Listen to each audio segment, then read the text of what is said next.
Our YouTube channel CC academy. आज हम Hindi grammar का जो है टॉपिक उपसर्ग करने जा रहे हैं। ओके, आप देखो, हम सबसे पहले देखेंगे उपसर्ग का मतलब क्या होता है, उपसर्ग होता क्या है। ठीक है, उसके बाद देखेंगे हिंदी में उपसर्ग कितने होते हैं, ओके, संस्कृत में कितने होते हैं, उर्दू और फारसी में कितने उपसर्ग होते हैं। ठीक है, तो चलो स्टार्ट करते हैं। आज का हमारा टॉपिक है उपसर्ग। उपसर्ग जो है दो शब्दों के मेल से बना हुआ है, उप प्लस सर्ग। ठीक है, उप प्लस सर्ग। अब देखो, उप का मतलब होता है समीप आना और सर्ग का मतलब होता है सृष्टि करना। ठीक है, अब देखो उपसर्ग क्या होता है, ऐसे शब्द जो किसी शब्दांश के या ऐसे शब्द जो शब्दों के शुरू में आकर कोई नया शब्द लाते हैं, ये नया शब्द बनता है। देखो, समीप सृष्टि करना, किसी शब्द के नजदीक आएंगे और एक नया शब्द बनाएंगे, उसको उपसर्ग कहते हैं। या देखो आप डेफिनेशन में, ऐसे शब्द जो शब्दों के आदि में आकर, ठीक है, आदि का मतलब होता है शुरू में आकर,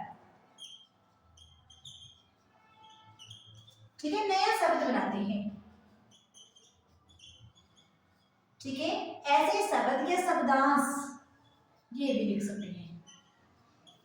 ठीक है, ऐसे शब्दांश जो शब्दों के आदि में आकर, आदि का मतलब होता है शुरू में आकर नए शब्द बनाते हैं, उसको क्या बोलेंगे, उपसर्ग बोलेंगे। अब देखो, ये जो उपसर्ग होते हैं ये तीन विधि से, ठीक है, ये तीन प्रकार से बनते हैं, विलोम शब्द से। ठीक है, ये जो उपसर्ग बनेंगे इनका जो है विलोम शब्द भी हो सकता है और ये पर्यायवाची भी हो सकते हैं। और तीसरे ये कैसे बन सकते हैं, तो देखो, एक नई विशेषता रखने वाले शब्द।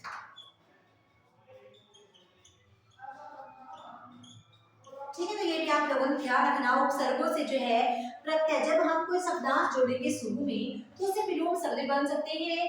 ठीक है, पर्यायवाची शब्द भी बन सकते हैं, एक नई विशेषता रखने वाले शब्द भी बन सकते हैं। ओके, तो उपसर्ग होते हैं हमारे पास। जैसे फॉर एग्जांपल के लिए मैं एक एग्जांपल दूंगी, आप बताना कि इसमें से जो है कौन सा उपसर्ग है। ठीक है, तो फर्स्ट लिखा है यहाँ पे, लिखना कौन सा, लिख लो पहले, या कौन सा उपसर्ग नहीं है। चलो, उपसर्ग नहीं है लिखते हैं, नहीं है। तो फर्स्ट हमारे पास ऑप्शन है, ठीक है, दुकार। दूसरे लिखना, हाँ जी, दुकार, क्या दुकार। ठीक है, यही ले लो, आप एक दुकान ले लो, एक दुकान ले लो। ठीक है, तो इसमें बताएंगे आप लोग, हाँ जी, कि कौन सा जो है इसमें उपसर्ग नहीं है। चलो इसी में बता दो आप। ठीक है, किसमें कौन सा उपसर्ग नहीं है, तो हम सबसे पहले क्या हो चुके, हाँ जी, यार आदमी ऑल ऑफ दिस, लास्ट में लिखना नन ऑफ दिस, चाहे एंड में नन ऑफ दिस। तो आप इसमें बताएंगे मुझे कौन सा इसमें उपसर्ग है और कौन सा उपसर्ग नहीं है। तो पहले हम क्या सोचेंगे कि ऑल ऑफ दिस या दुकान और कार दोनों है। ठीक है, तो हम सबसे पहले यही जानेंगे इसमें कि उपसर्ग होते क्या हैं। तो हमारा जो राइट ऑप्शन होगी दुकान होगी। ठीक है, दुकान हमारे पास मींस, फिर दुकान हमारे पास क्या उपसर्ग है, कौन सा नहीं है, तो हमारे पास दुकान जो है उपसर्ग नहीं है। देखो, दुकान मतलब, दुकान का मतलब है पूरा स्मेह जब आता है, या हीन जो स्मेह होता है उसको दुकान होते हैं। अब दुकान होता है, दुकान हम क्या करें, दुकान वाली। ठीक है, तो ये उपसर्ग नहीं है। ठीक है, इस तरह से ऑप्शन आते हैं और हमारा माइंड जो है डाइवर्ट हो जाता है। तो हमने इसी तरह से हमें उपसर्ग करने हैं कि उस उपसर्ग होते क्या हैं, किस तरह से शब्द जो है शुरू में आकर जो, ठीक है, जो शब्दों के शुरू में आते हैं शब्दांश, ठीक है, और उनसे नया शब्द किस तरह से बनता है और किस तरह से वही शब्द जो है विलोम शब्द बन सकते हैं, पर्यायवाची शब्द बन सकते हैं, या नई विशेषता वाले शब्द बन सकते हैं। ठीक है, अब देखेंगे उपसर्ग होता क्या है। ठीक है, लग गया पता आपको, दुकान और दुकान में। ठीक है, दुकान, दो कान वाली, तो आपको पता है दुकान जो है दो कान वाली नहीं होती है। ठीक है, तो आपके पास ये उपसर्ग नहीं है। ओके, तो हमारे पास ये उपसर्ग नहीं है। तो हम अगर कुछ उपसर्ग कौन सा नहीं है, तो दुकान जो है हमारे पास जो है उपसर्ग नहीं है। ओके, अब हम देखते हैं हिंदी में कितने उपसर्ग होते हैं, संस्कृत में कितने होते हैं और उर्दू और फारसी में कितने उपसर्ग होते हैं।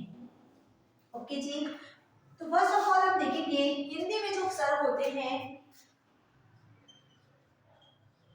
हिंदी में उपसर्ग, और संस्कृत में उपसर्ग और थर्ड लिखना आप लोगों ने, ठीक है, संस्कृत या उर्दू या फारसी में उपसर्ग।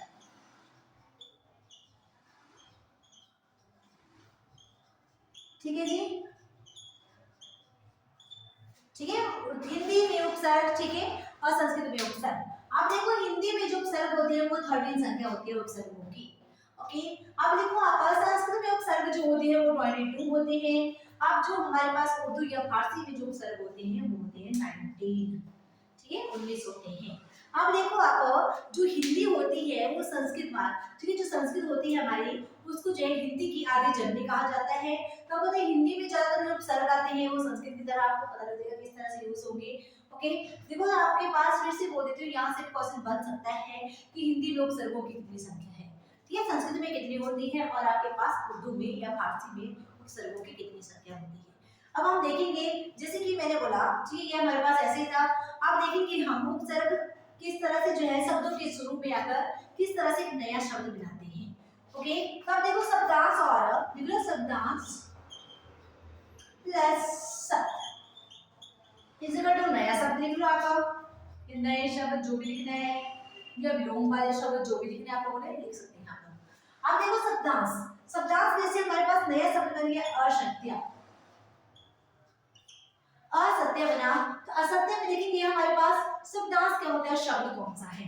देखो हमारे पास सत्य एक शब्द है, उसमें हमने अ लगा दिया तो क्या बन गया असत्य। तो सत्य का शब्दांश जो है, देखो शब्द है आपके पास सत्य जो मूल शब्द है, ठीक है, मूल रूप जो बनता है वो सत्य है। तो सत्य का जो है नया शब्द क्या बन गया असत्य।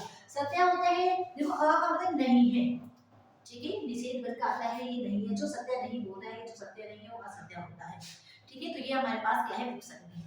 वैसे हम एक नए शब्द एक शब्द लेते हैं हार, ठीक है, हार ले लेते हैं। देखो इससे भी हमारे पास क्या क्या बन जाते हैं शब्द। देखो हमने ये शब्दांश ले लिया प्र, तो हमारे पास क्या बन जाएगा प्रहार। प्रहार का मतलब क्या है चोट मारना, ठीक है। वैसे हमने यहाँ पे शब्दांश ले लिया आ, तो क्या बन जाएगा आहार। अब आपको ये बताने की जरूरत नहीं है कि आहार क्या होता है, ठीक है। वैसे हमारे पास बन गया प्रहार और आहार। वैसे एक और बन सकते हैं, हमारे पास भी जोड़ दिया हमने तो हमारे पास बन गया विहार। विहार, विहार मत बोलना, विहार होता है घूमने वाला, ठीक है, विहार का मतलब है घूमना।